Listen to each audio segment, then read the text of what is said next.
show sponsored by the Hall of Fantasy League and the Hall of Fame Resort and Entertainment Company.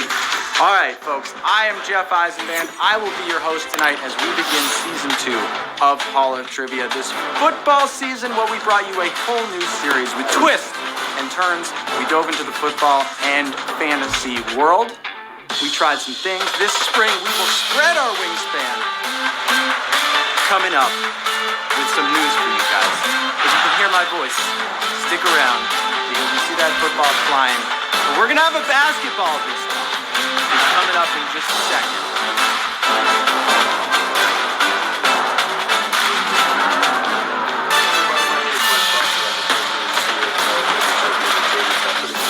We have a lot of great things going on in our company, and I'd like to tell you about a few. We have a wonderful developmental academy with the NFL Alumni Association. Secondly, we've started our Hall of Fantasy League that will be unlike any other. We've begun construction of Phase 2 of our destination, the Hall of Fame Village, powered by Johnson Controls. And we look forward to welcoming you here in Canton, Ohio in the near future.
Let's back that back up for a second. As we were saying, folks, this is Hall of Trivia HQ. This is Season 2.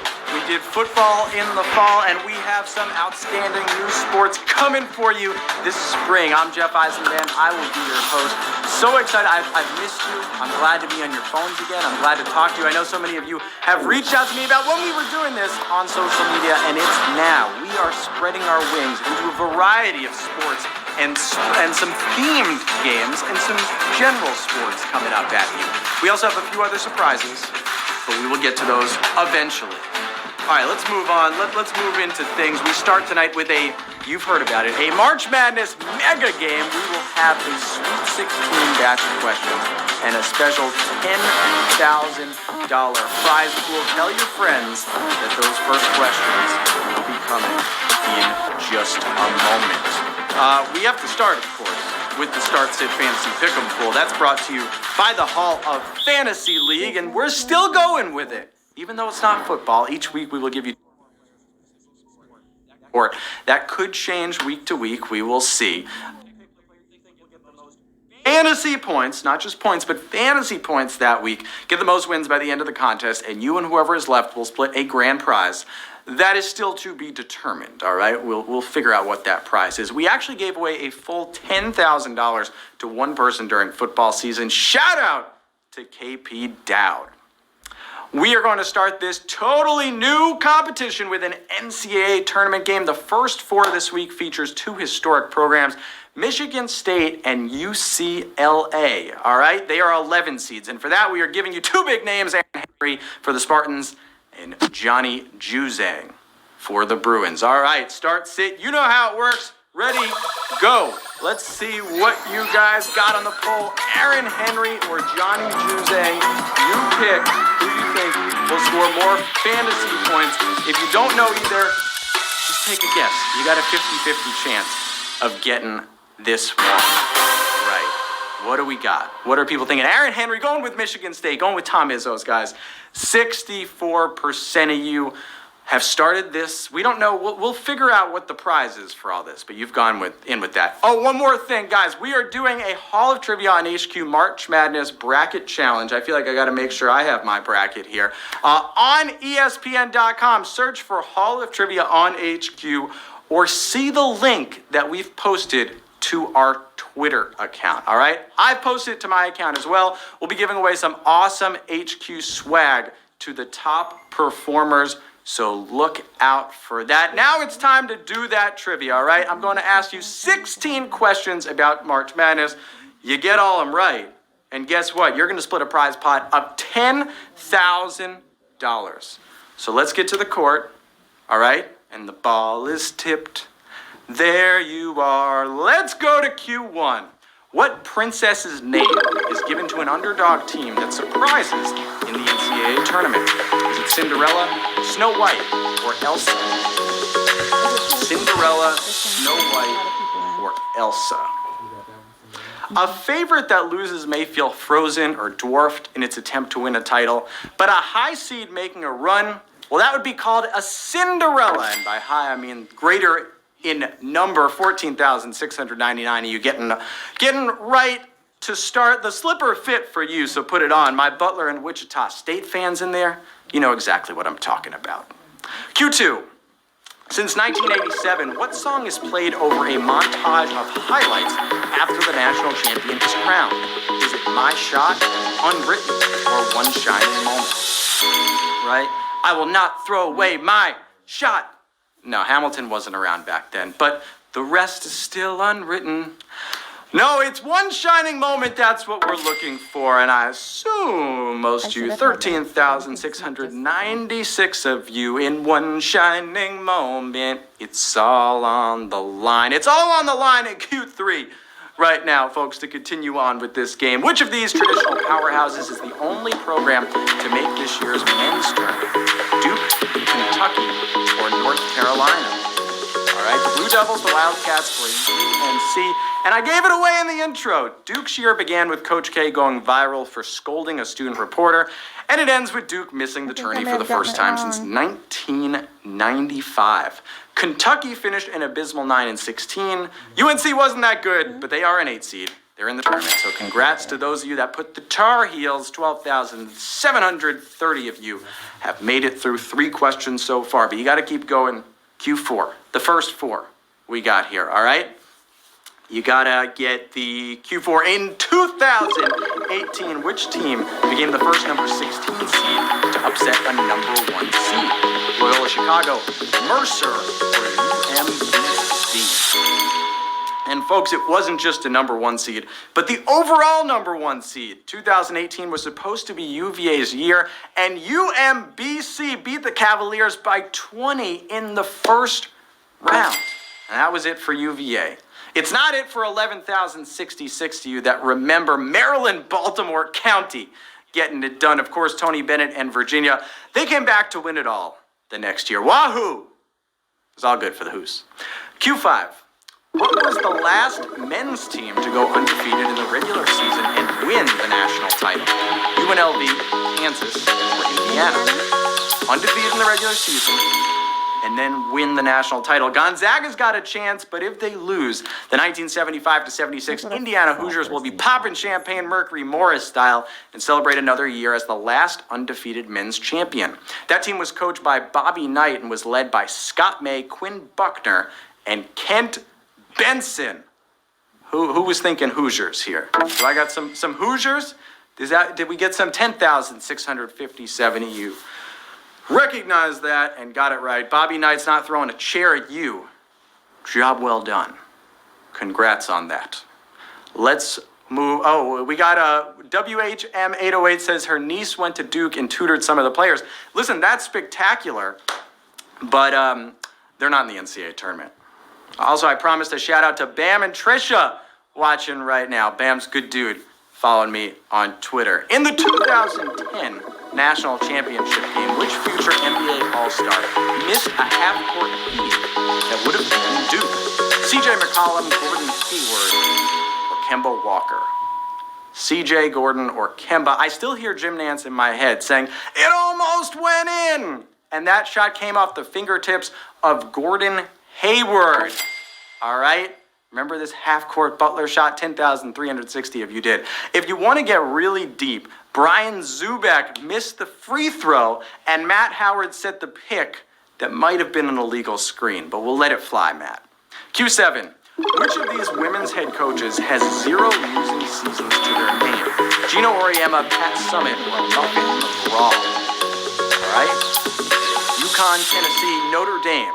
1985 to 86 was weird. It was the only losing season for Gino Auriemma, and we wish him well right now, recovering from a positive COVID test. Pat Summitt, in her 38 years at Tennessee, she never had a losing season. What a legend Pat Summitt was. 4,938, you just a little bit more than Gino there. Pat Summitt also won 8 national titles and a gold medal before retiring at 59. A soft, that knocked a lot out.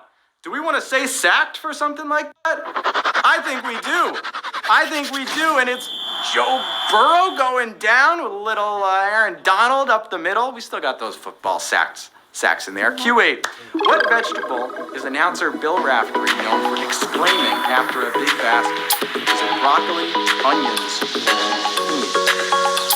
broccoli, onions, or zucchini? Listen, Bill Raftery is a treasure, and he's filled with catchphrases. After a bank shot with the kiss.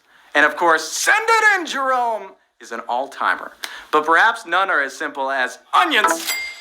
Oh man, I miss those Gus Johnson days with Bill Raftery, 8,140 of you. Onions! Getting that one right. Broccoli and zucchini, Bill's not about the green vegetables, all right, folks? Let's move on to not yet Q9. It is the halftime tweet and greet, folks. And I asked you on Twitter, I said, look, what is your most memorable upset pick that you got right, and why did you do it? And we had some great answers. But I'll tell you that some of my favorites had to be these. Ad Bartel said Hampton over Iowa State in 2001 because I had no faith in Larry Eustacey. I know I can't say that name. Or Jamal Tinsley. Shots fired. Mike the Sportsman. Oklahoma State over Illinois because Brad Underwood has to pay for what he did to the Cowboys. Mike, I think that's current. You're talking about this year, so we'll see if that happens. But right now we'll see if Q9, you know. Where was the first NCAA Tournament National Championship game played in 1939? Kansas City, Missouri, Indianapolis, Indiana, or Evanston, Illinois? And if you know me, then you know why I had to make sure this was in here. Well, Indianapolis is the home of NCAA HQ, and Kansas City hosted the next 3 tournaments, the second through the fourth. The first was in Evanston, Illinois. Oh yeah, the home of the Northwestern Wildcats. It took them until 2017 to actually make the tournament, but that's neither here nor there. 7,033 of you know my second home. Patton Gymnasium. That was the actual location, if you were curious, for where they where that happened. Q10. Which of these teams had the fake fraternity nickname Phi Slamma Jamma? Houston, Florida Gulf Coast, UNC, the Cougars, the Eagles, and the Tar Heels. Led by future NBA Hall of Famers Clyde Drexler and Hakeem Olajuwon, Houston became known as Phi Slamma Jamma. They made 3 straight Final Fours, but lost in the championship game 2 of those years. But I'll tell you what, some of you did not lose with this one. I would love to see how many of you did not lose with this one. 7,224. Very nice job. Jim Nance, by the way, this is a fun fact. I already mentioned him. Jim Nance played golf at Houston and actually overlapped with some of the Phi Slamma Jamma guys. Q11. Which of these players led the NCAA in points per game during a college season? Was it Michael Jordan, Stephen Curry, or Wilt Chamberlain? Those are a lot of stars there, I'd say. Those are some good basketball players. Soft. Arguably the 2 greatest scorers of all time, Wilt and MJ, weren't quite as dominant in college at Kansas and UNC, respectively. But Stephen Curry did lead everybody in the country while at Davidson in 2008 to 2009. That was not his NCAA tournament run year. That was actually the year after he came back, 6,497 of you. Still in it, getting that one right. Stephen Curry used to get double teamed in games. Teams would literally send 2 guys at him and just let other players in the SoCon, the Southern Conference, try to beat him. Q12. What what was the first team to go from the first four play-in game to the Final Four? Was it VCU, George Mason, or Davidson? Three similar schools, right? We just talked about Davidson a little with Stephen Curry. George Mason is not the answer. Although they had a great run before the first four was a thing, they went to the Final Four. VCU, on the other hand, did make a run after playing in those first set of games. Shaka Smart, that's why he's at Texas coaching them up 6,224 of you. You're up to the next question. You've made it through 3 quarters. We still got to go 1 more quarter to go. We got to go to Q13. Which UConn star has the greatest number of NCAA Tournament Most Outstanding Player Awards? Is it Maya Moore, Brianna Stewart, or Diana Taurasi? 3 legends for UConn and in the WNBA. And this one, she had literally the perfect career in college. She won 4 national titles and 4 NCAA Tournament Most Outstanding Player Awards. That would be Brianna Stewart. If you don't know now, you know. Look it up. She balled out at UConn, balling in the WNBA right now. She only had 3 Naismith Awards for Player of the Year, though, so she was clearly slacking that freshman season, not sure what was going on in the regular season. But a nice job nonetheless by Brianna Stewart in college. All right, let's give you guys, let's put you through the ringer in these last 3. Q14, what school was the lowest seed to win the men's NCAA tournament? Villanova, UConn, or Arizona? Men's tournament, the lowest being the worst in this case. We want to make that clear, the worst seed. All right, the worst seed. Shabazz Napier and UConn won as a number 7 seed. Villanova has won 2 recent titles, but they weren't always so blue chip. In 1985, they won the championship as an 8 seed. In the first year with a 64-team tournament, they beat Patrick Ewing's Georgetown, their Big East rival. And 5,905, you knew that one. Nova, 1985, did work. I think we actually might have had something similar to that, or maybe that was actually in my tryout here at some point. I think I had that similar question. So maybe that's why you guys knew it. You were snooping. Q15. Which of these March Madness heroes won an NCAA tournament game as both a player and a head coach? Was it Ali Farouk-Manesh, Bryce Drew, or Patrick Ewing? Farouk-Manesh, Drew, or Ewing? Ali Farouk-Manesh is one of the all-time recent March Madness legends, but he's never been a head coach. Patrick Ewing is actually going to coach his first March Madness game this week, but he hasn't done so yet. Bryce Drew won 2 first-round games with his alma mater, Valparaiso, and he also hit the shot. If you don't remember that, 4,860 U. Some of you were thinking that Northern Iowa guy, Ali Farouk-Manesh. I get it, but it is Bryce Drew, the answer that we were looking for. And now it is time for the final question. I said we got to go a full 40 minutes, 16 questions. This is your one shining moment right now, all right? Let's do it. What is the only team to win both the men's NCAA tournament and the NIT in the same year? Holy Cross, San Francisco, or CCNY? And I have a feeling that a lot of players were not around when either of these teams won the NCAA tournament. Things were different in those early days of college basketball. Tournaments were more local, and you could play in multiple postseason events. In 1950, Nat Holman's CCNY Beavers could not be stopped as they won both the NCAA tournament and the NIT. And 4,638 of you could not be stopped. You are our winners tonight of our March Madness mega game. Nice work. That's what I'm talking about, Asaf. These people showed up. They had to go through the gauntlet of 16 questions. You did it, folks. You did it. All right? Congrats to those of you who won. I'm hoping that I could see some of you. Oh, here we go. I see Eleanor, we got Joseph. I can't tell if it looks like a chicken on an American flag you got there. Zafe, Bezos, Thomas, 12. Take your 216 and run with that. Madeline, Lewis B. Rachel, 28, Star. We got Shopping at. Mamenyo, I got the Enye down there. Sophia, Yana, nice job. You all cut down the nets. You are our winners. Take your money.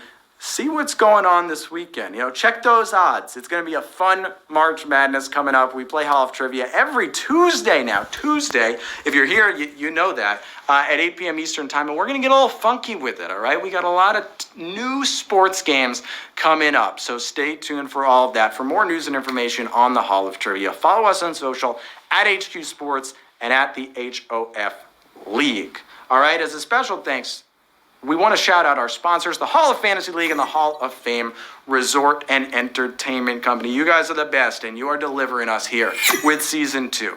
I've been your host, Jeff Eisenband.